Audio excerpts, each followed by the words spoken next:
the theme park capital of the world, bringing you the latest in theme park news. Welcome to the Thrill Geek Podcast. Hello, everybody, and welcome to the Thrill Geek Podcast. I am Clint.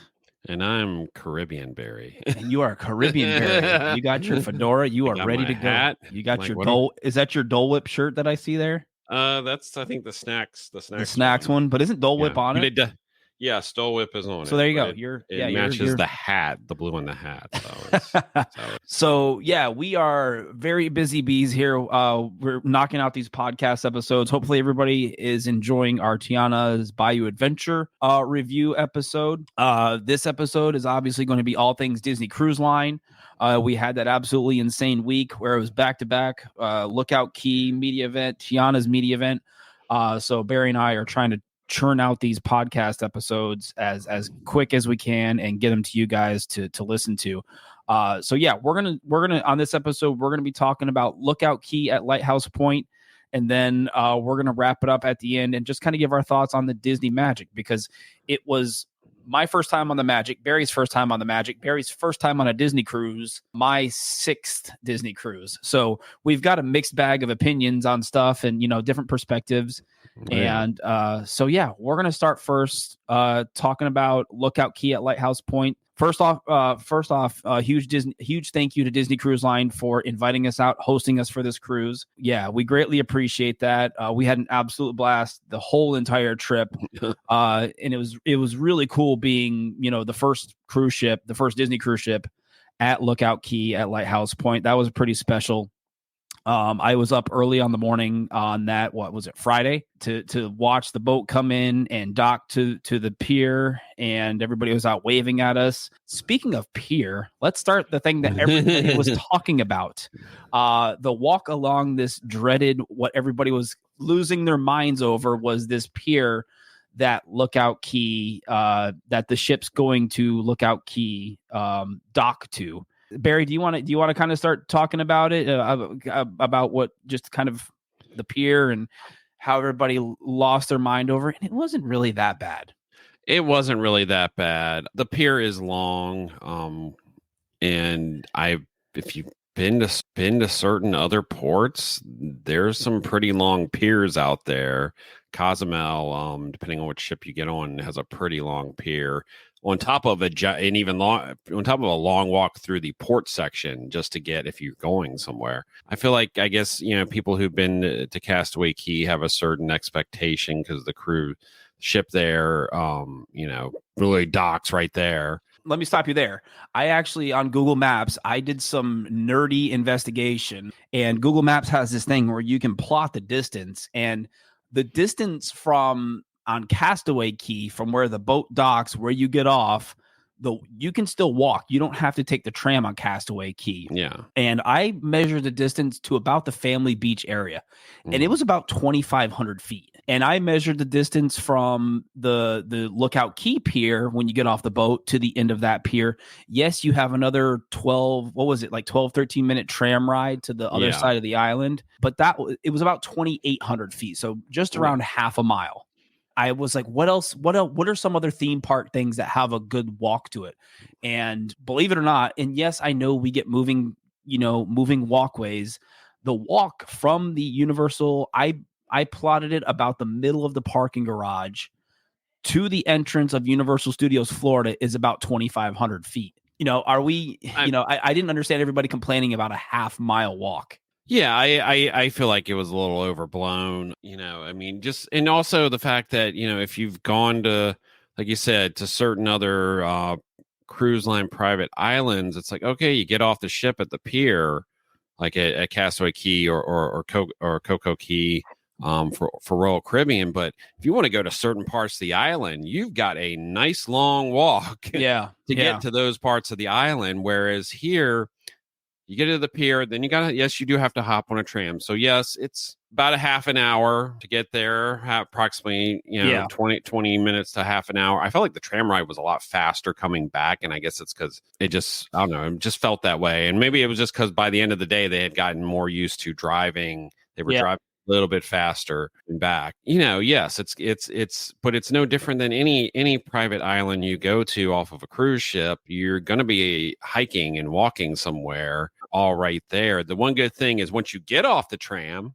for the most part, it is all right there. Pretty much everything is right there. Yeah. You're not that far from the beach. Now, if you want to go right or left, I will say it is very spread out. Yeah. That from the family end all the way down to the adult end is a very large expanse for obvious reasons. So it can handle the larger Disney cruise ships. We were on the Magic, so it was nowhere near full that day we were there. Yeah, because we saw a lot of empty chairs and stuff. No, coming from somebody that's been to Castaway Cay a lot, Lookout Cay is a lot more stretched out and a lot more expansive than Castaway Cay. I'm making sure I'm getting these keys right. Lookout Cay is a lot more spread out, a lot more, there's walkways connecting everything. Whereas Castaway Cay, everything is very compact right there, except for the adult beach, which you have to either take a tram or a bike ride to down that like airport runway at Castaway Cay. Yeah, and we also talked to someone in the know who basically said, the pier is where it is because there's less issues with wind there, which can be a problem at times with some of the being able to dock at some of these islands, dock at any port. As a lot of we got stuck in Cozumel overnight because we couldn't get out because winds were blowing 40 miles an hour from the offshore, and we're basically holding the boat, keeping it from being able to leave. But yeah, the issue there was basically environmental and also just less wind issues. Having the pier on that side of the island and you having to take a tram there, and like I didn't have an issue with that. I mean, I can understand it's hot, which I feel like whenever you go to the Bahamas, it's going to be hot. There were a lot of people, mentioning about kids and what if it storms, going back this. I think the biggest concern with the pier, the walkway, was going back to the ship. What if it's storming?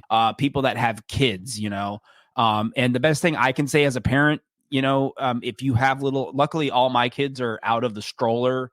I had my 9-year-old son there with me. He did fine. He did fine walking to the island. He did fine walking back. But if you have kids in that kind of 3, 4, 5, 6-year-old range, your best bet is just going to be bring a collapsible stroller. And weather is weather. I mean, when we got back when we were getting back on the ship at Cozumel, it was 40-mile-an-hour winds. I was getting blown around on the pier. That's like tropical storm force winds. Yeah, almost. and that was 40 miles an hour on a clear day. Yeah. It's when you go to areas like this, you're going to deal at times with. Most times you have perfect weather, but yeah, you are going to deal with possibility of storms. But that doesn't matter what place you go to. I will say it's one of the most beautiful walks on a pier. Because that water before we even get to the beach, the water off that pier is crystal clear. Yeah. Which you don't get all the time when you can buy it on the pier. So it's enjoy the walk and enjoy the scenery because it is beautiful scenery just walking from the ship to shore. So and they did make I noticed after we had left the island and I think it was the Dream, if I remember correctly, was the next ship that was going there. Mm-hmm. There were people on that cruise, and I saw on Twitter that they had already made some changes along this pier. They had some water stations set up.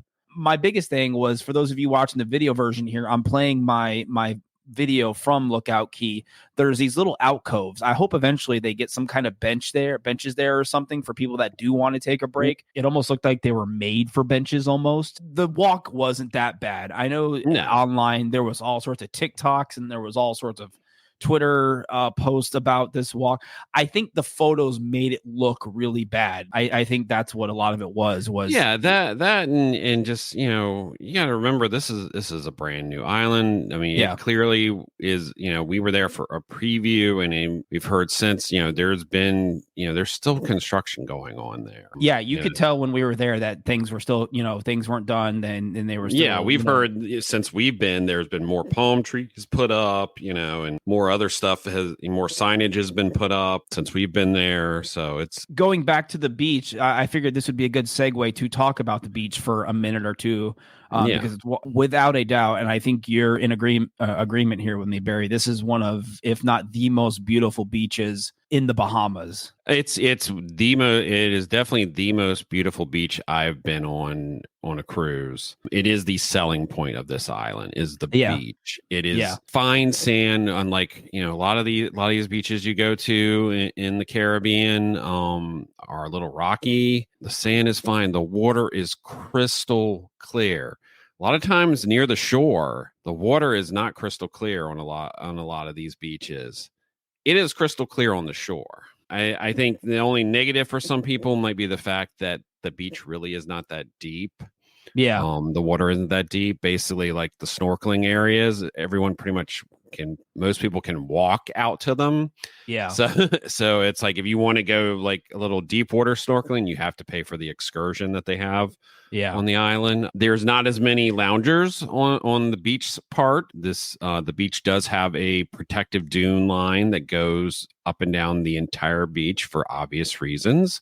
Yeah. And we'll see if in the future they add some more loungers to the beach, but the majority of the loungers are on the other side of the dune line. That may be the only sort of disappointing thing as far as the beach goes is you're not, you can see the water from those loungers, but you're not seeing straight onto the beach. But it is a beautiful beach, and the water is just it's amazing. It's probably one of the first times I've been to like a beach where I wasn't disappointed at all, as far as it wasn't rocky there, it wasn't rough. Yeah, it was just I was perfect. blown away. Yeah, I was blown away, and this is coming from somebody that I love Castaway Cay, and unfortunately we didn't even get to spend that much time at the beach because for obvious reasons we had so much to do. While we were this was island.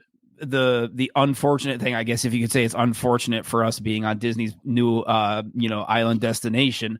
We had content together, we had video to get, we had photos to get, so unfortunately we didn't have a whole lot of time to relax during our day at Lookout Cay. Absolutely enjoyed it, but we didn't really have time to relax and just kind of soak it in. So I can't wait to get back in that respect. Let's talk about some of the entertainment on the island. You've got Rush, a Junkanoo celebration, which we actually caught right when we got off the tram. It had just started, and it's just this huge, colorful parade of just Bahamian. The best way I heard Carnival.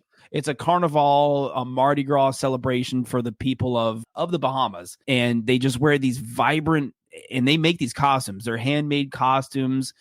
There's music, and then obviously you got Mickey, Minnie, Donald, and Daisy are Goofy wasn't in this. Sorry, and their special costumes designed specifically for the island by a Bahamian fashion designer. It's fun. It is. We were in the right place at the right time to catch it and get up close, and it was a blast.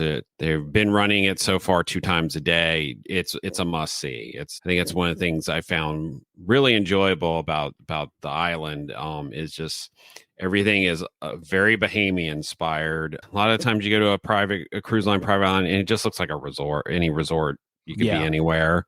Everything from the entertainment down to even the design of some of the pavilions, it all had, to me, a look of a lived in Bahamian resort town. These are all local musicians and dancers, and it was really cool. Yeah, they have the Goombay Cultural Center, which you can go there and actually build your own Junkanoo headpiece yourself. Kids can get in on it, have a lot of fun with it. But like Barry was saying, this island is very much about the culture of the Bahamas, the Bahamian people, and you really see it throughout the whole entire island, which is actually really cool to learn. You go to the Goombay Cultural Center and you learn about the sights and sounds of Junkanoo, and just there's so much to learn about the culture of the Bahamian people that it was really cool to check all that stuff out. This is kind of where stuff as a parent comes in. I have to say the kid stuff at Lookout Cay completely beats Castaway Cay. They have the Rush Out, Gush Out water play area, and then they have a smaller one for littler kids called Sebastian's Cove.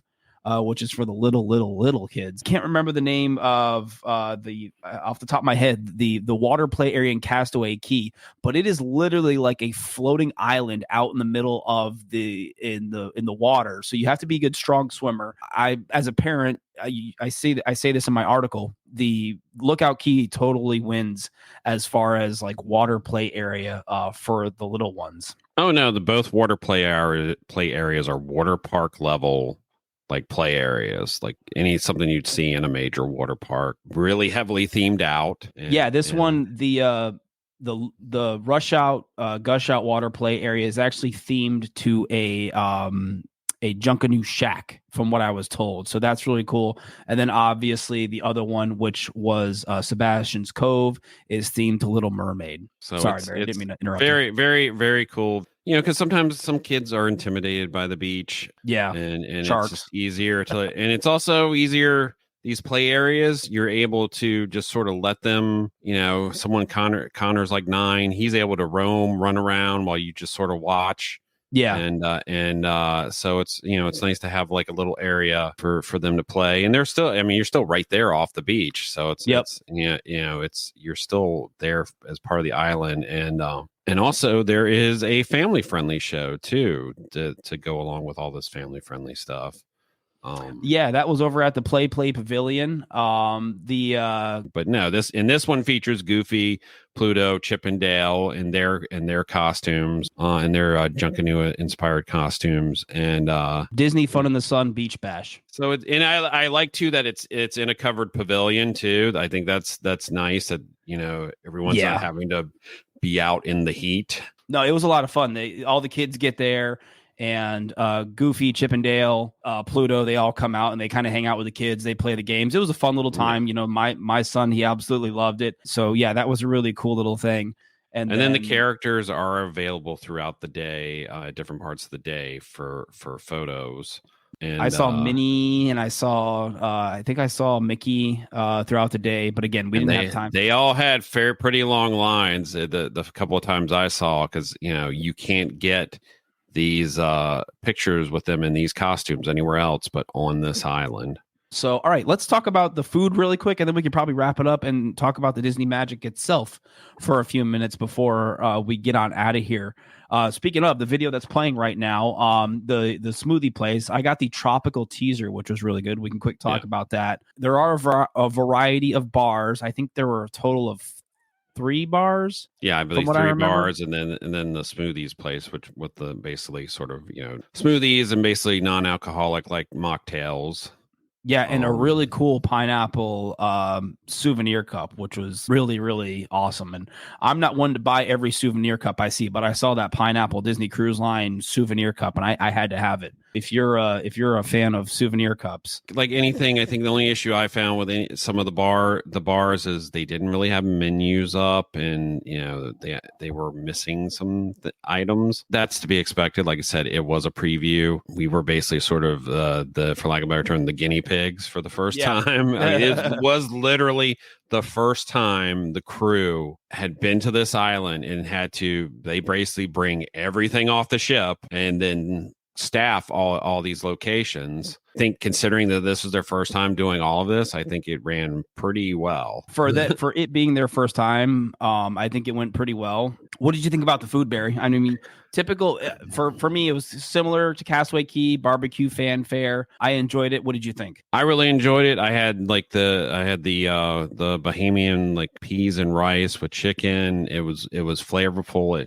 My biggest thing, like if you're going to have local cuisine, I'm expecting it to have the flavor and the spices of a local cuisine. And I thought it really had a good flavor to it. I tried some of the chicken, and I don't think I tried ribs. The big chocolate chip cookies, which I know it's such a basic thing, but good Lord, they're so good.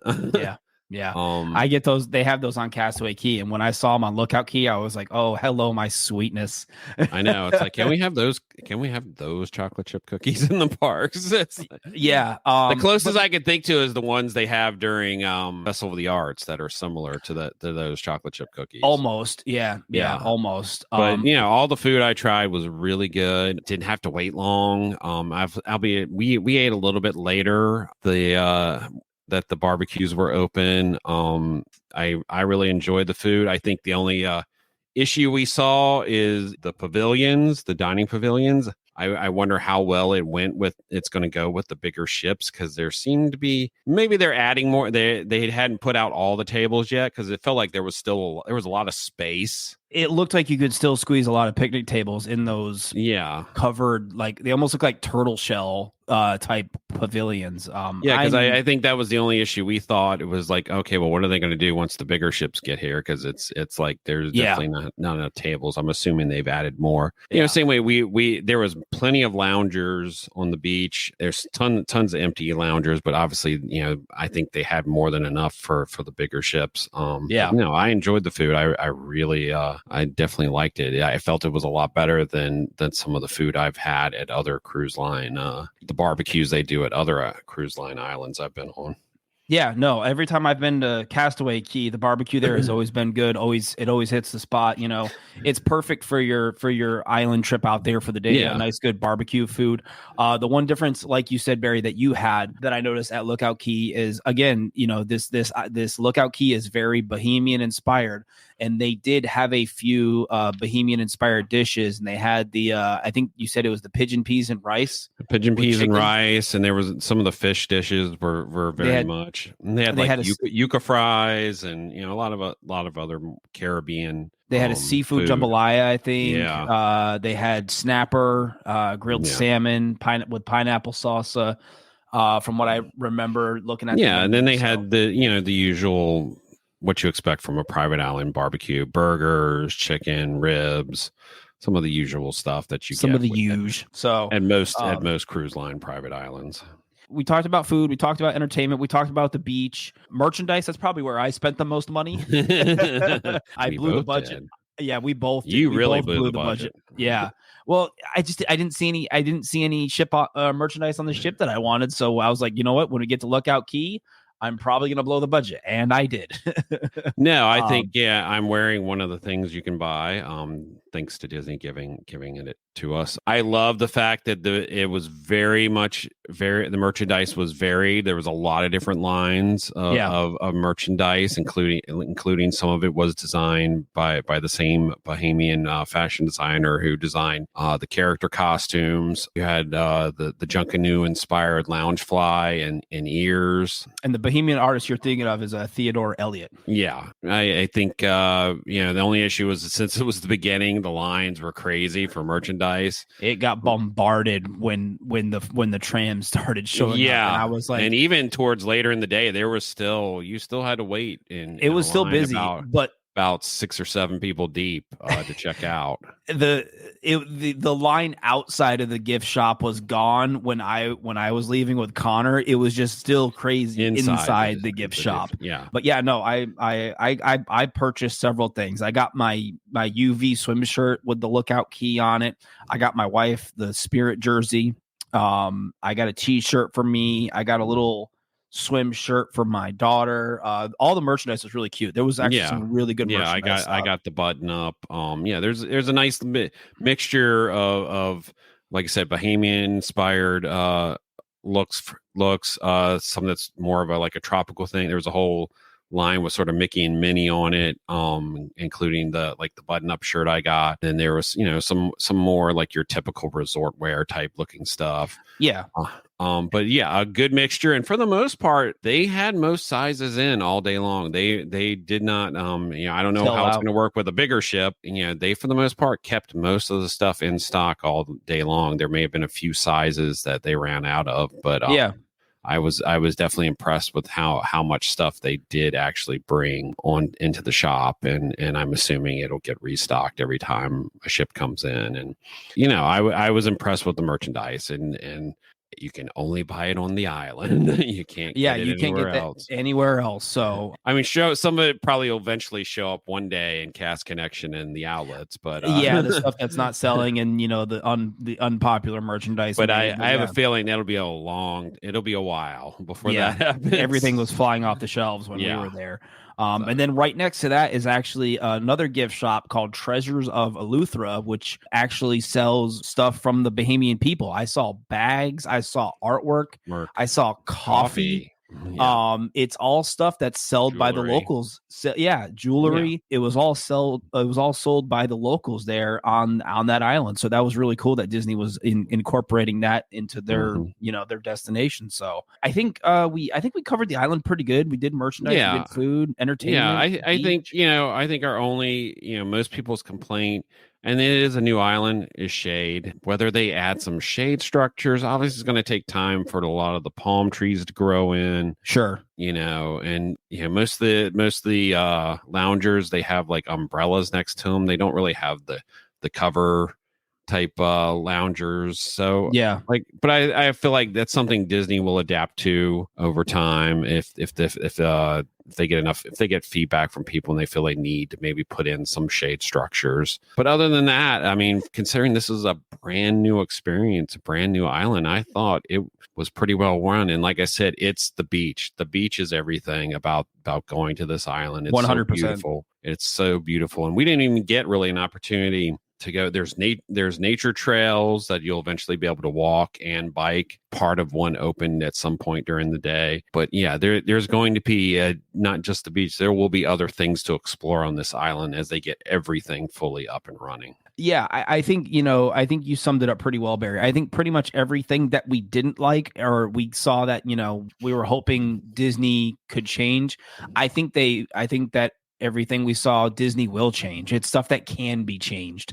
Yeah. And like you keep saying, we were the first guests on this island. Yeah. So, we can't be too hard on things, but I think overall, I really enjoyed the island. Coming from somebody that's been to Castaway Cay, 5, 6, 7 times. I know that the one trip after COVID that Cheryl and I did, we actually did 2 stops at Castaway Cay. Yeah, no, I love the island. I can't wait to get back there and just kind of relax and not have to be stressed out about gathering content and photos and videos, I know. Just go there just to relax and enjoy it because I really enjoyed Lookout Cay, and it definitely has a promising future with Disney Cruise Line as another destination for them for people to enjoy. So and based on what you've said and other people have said, it's a completely different experience than Castaway. 100%, which is what they need. They need something that's a different experience. 100%. 100% a completely different vibe than Castaway Cay. Castaway Cay has got that very tropical getaway, rundown island. It's your castaways. I was going to say abandoned island, but a remote Bahama island. And Lookout Cay is very much a cultural celebration of the Bahamas, of the Bahamian people, and it shows. And Disney did a really good job of representing that. So let's spend the last few minutes here talking about the ship that we were on to get to Lookout Cay, the Disney Magic, Disney's very first cruise ship. So this was pretty special for me, for you. I'm sure it being your first Disney cruise, and I was trying to pick your brain this whole cruise, and I still don't know how you feel about the Magic and your cruise, not Lookout Cay. So I'm going to give you the floor here for a few minutes, Barry, and just kind of tell people what you thought about the Disney Magic and just stuff on the ship. Oh, I mean, I absolutely loved it. We've come close a couple times to doing a Disney cruise, and I'm glad we finally got to do one. Thanks again to Disney that we got to go on one. We had a deluxe ocean view stateroom with a veranda. It's the nicest cruise ship room I've ever had. Even sharing it with four people crammed in there. We managed because it's spacious. It's actually, it's close to the size of some hotel rooms. Yeah. And also it helps that you have the split bathroom, which makes things a lot easier. But no, I love the stateroom. Our attendant was all the cast members, but especially our stateroom host and our servers were absolutely amazing. The best I've ever had on any cruise I've ever been on. That's one thing sorry, Barry. Okay. I'm trying to kind of jump in with all the things you're talking about, because I don't want to go back and repeat the same thing. Out of all the Disney cruise lines I've been on, all the trips I've been on aboard Disney Cruise Line, the one thing that you always remember are your staff, your cast members that, like you said, your servers, your room attendant, your hostess and your host. And, I always remember, because they are the ones that really make, I hate to sound cheesy here, but they make the magic. And they're every time they've just been so great. So sorry. Yeah. Carry on. No, all the food was amazing. I mean, I would say maybe a couple of things were like just okay. The all three dinners, got the Rapunzel's royal table was amazing. It was, you basically got a dinner show. Everything about it was magical and really cool. Lumiere's is more of the sort of the upscale, sort of night, and the food was good. That was probably the weakest out of the three. And then Animator's Palette was to finally get to do that after all these years. That was just magical, seeing the dining room change over your dinner all the way to the finale, where it just becomes an explosion of color. It becomes Phantasmic, literally. Yeah, basically. It basically comes the finale of Phantasmic. Mickey comes out in Sorcerer Mickey costume, and, not to spoil it, but definitely Rapunzel's royal table is the highlight to me of the dinners. We had a Tangled night that night, because we ate at Rapunzel's royal table, and then we got to see Tangled the musical all in one night. So we had the full Tangled experience that night. Everything about Tangled the musical was amazing. I See the Light, both times Sin and I were crying at the dinner and in the musical. All three stage shows were excellent. I would say I loved the Cinderella, the twist, the Cinderella one with a twist. I'm always forgetting the name. And then Disney Dreams to me was the weakest one. To me, is because they rehashed sort of Cinderella again in that show. Yeah. Including using the same actors again. Other than that, and it was fun. It was fun to pick, after seeing Tangled the musical, the next two shows, trying to figure out who was playing who. Yeah, with the cast. With the cast. And it's interesting because like some of the people who were in the ensemble in like Tangled the musical were like leads in some of the other shows, and so it was really neat. And also to see some of the princesses, a lot of the the people who were in the shows were also the princesses characters. And that's the other thing I really love. It's so easy to get character interactions compared to like the parks. Yeah. I mean, it's just, you're lucky if you wait maybe 10. Pirate Night was the hardest one to get.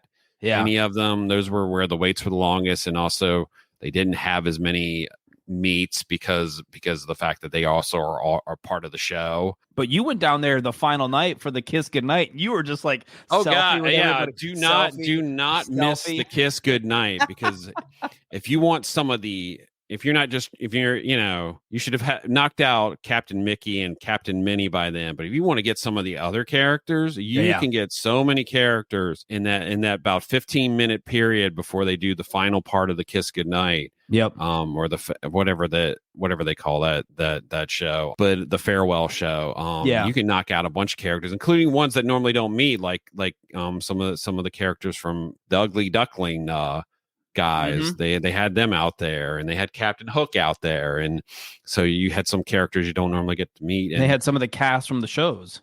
And they had some of the cast from the shows, which is really cool. If you want characters and you have so many opportunities to meet them in oftentimes different outfits. I think it's the Royal Gathering. Disney was nice enough to book us for that, because that is something you can book a reservation for, where you get all four princesses: Cinderella, Ariel, Tiana, and Belle, all together, one right after the other, and you get a great. And that was really neat too. So it's like I said, it was so easy to get characters, and sometimes you stumble upon them too, because sometimes they were free roaming every so often. The big thing that helps with characters is if you go on a cruise, download the Navigator app. Yeah. That thing is a godsend because it shows you everything. Yeah, because we downloaded the Navigator app. We favorited everything. We didn't get to do every single thing we favorited, but we favorited every show, everything. They push the app really hard, so make sure you download it if you go on a Disney cruise. It is a godsend. And it was nice to have the adult area after 8 p.m. with Fathoms, Keys, and O'Gill's Pub. That was where they did a lot of the fun, like the couple show and karaoke and all kinds of stuff at night. And of course the piano bar stuff. So it was nice to have it. It was nice to be on a smaller ship. It's easy to get around on the Disney Magic, but on the other hand, there's so much going on. You don't really get bored. Yep. Unlike some other smaller ships. So it was nice. There was never a lack of anything to do. If anything, in those 3 nights, you couldn't get everything done. There was almost too much to do. Yeah. And we didn't even mention the pirate party, which was an absolute blast. I mean, come on, pirate fireworks on a cruise ship. To finally get to experience the fireworks at sea, which was fun, and Mickey zip lining across the deck, and the whole pirate party was really, really neat. The sail away party was neat too, except it was hot. So, but overall, no, it was amazing. And like I said, there was everybody, all the cast members, our wait staff, our wait staff especially, were absolutely. We took a picture with them at the end because they were so nice to us the entire time. I got to send you that, by the way. I still have it on my phone. I'm sure. I think you got a few pictures that I need to get from you, but it was an amazing experience. Thank you again to Disney for inviting us. This is the first time Disney Cruise Line has invited us to do something like this, and we were very, very, very appreciative. It was really cool to have them invite us out for this. And we wanted to give our honest opinions on things. Did we absolutely love it? Yes. Huge thank you to Disney Cruise Line. Everybody involved for organizing this. They invited a ton of people on this preview cruise. So the PR we were on there with guests. It wasn't, there were people that you could buy a ticket to on this ship. It wasn't just exclusively a media cruise. And I would say most of them were most of the people on this cruise were people who've been on multiple Disney cruises because they obviously wanted to be first on the seasoned island. Veterans of Disney Cruise Line, which like I said, I've been on, this was my 6th Disney cruise. My very first one was actually on the other small ship, the Disney Wonder. So it was really special for me to get on the Magic and kind of compare and contrast. And it was so funny because, the last several cruises I've been on the Dream, the Fantasy, the big ships. And, I get on the Disney Magic and everything is so close and everything is so small. And, you get the elevator doors opened up and I was like, oh my God, the elevators are so small. It was actually so nice to go back on one of the smaller ships because exactly like what you were saying, Barry, it was easy to get around. These big, massive cruise ships, while nice, they can be, no, and the Magic, I think, was is the Wonder. Is the Wonder in Europe now? I believe so. The Magic is going to Australia, New Zealand, starting November, because once the Treasure comes online, except for probably certain times, I don't think the Magic and Wonder is going to be in the U.S. really anymore. Anytime soon, They're going to be like I said, in Europe, Australia, New Zealand for now, and so before. I'm assuming at some point they will retire them. For a ship that's like 26 years old, it's still beautiful, and the Art Deco design, everything about it was well laid out, and still, I mean, for an older ship, it's still in tip-top really good condition. I think you pretty much nailed the stuff that I wanted to mention about the ship specifically. The Pirate Night with Mickey's really cool on the smaller ships because, like you said, you get Mickey going across the zip line. You don't get that on the bigger ships because the smokestacks are further apart. It was really cool to see Mickey come out on Pirate Night in his pirate costume, swinging across the little zip line and kicking off the fireworks show.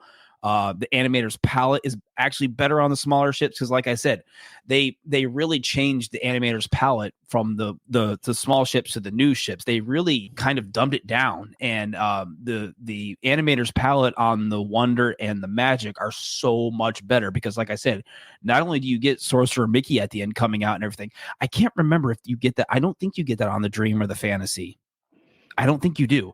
I'll have to go back and double check. But you get the restaurant is designed better because the walls change color. It's a better experience on those smaller ships. So it was great to get back on the Magic. Well, not get back on the Magic, but get on one of the smaller ships again and experience everything again. Because I went on the Wonder back in 2004. I think it was. So it's been a minute since I've been on the smaller ship. So anyways, it's wild to think that Treasure will be debuting in December. I know. They're churning out these ships like crazy. So Barry and I are very excited for the Treasure, for the Haunted Mansion parlor. That's one thing that we're very excited about for the Treasure. We're not going to get into, discussing everything, but the Haunted Mansion parlor, that's all I got to say.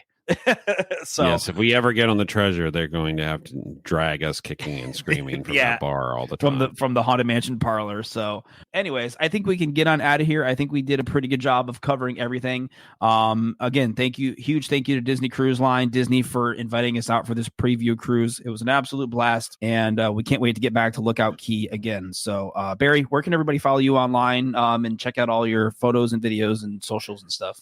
I'm at Culture and Thrills on Twitter, Instagram, and TikTok. You always have to put so much thought into that. I always I'm like, should I finally call it X? I'm like, no, I'm not going to call it X. I've caught myself saying Twitter/X. That's about all I'm going to give that. Yeah, no, I'll plug all of our stuff. You can follow Thrill Geek. Make sure you guys follow Thrill Geek because we have tons and tons. Speaking of Disney, this cruise line trip, articles, photos, videos. You name it, we've got tons of content from this trip and still more to come. Yeah, so make sure you're following us on everywhere: Twitter, Facebook, YouTube, Instagram. Check out especially my YouTube video. I kind of do a good overview video of Lookout Cay. So if you're looking to just get a feel for the island, make sure you check out our YouTube channel, youtube.com/thrillgeek, and subscribe while you're there and all that jazz. And follow us everywhere else. Like I said, we have lots more coming. Barry has his article. I have my article on the website. So yeah. We have the competing articles. Mine is from a first-time Disney cruiser. His is from like someone who's been to Castaway Cay. So it gives you a different perspective of what to expect at Lookout Cay at Lighthouse Point. Yeah, I feel like we've said that enough that we finally have gotten it right, because I feel like the first day or two we were like, Lighthouse. We were Lookout Point, Lighthouse Point. Yeah. It was a bit of a tongue twister at first, but I think we got it down to a science now. So, all right, guys, thanks so much for listening. We appreciate you guys as always. If you guys listen to us on Apple Podcasts, make sure you guys leave us a 5-star review. It greatly helps us out. It helps our review out. It helps us get exposed to more listeners, all that jazz. We greatly appreciate it. And so take care, be safe, and we will see you guys on the next episode. Stay safe.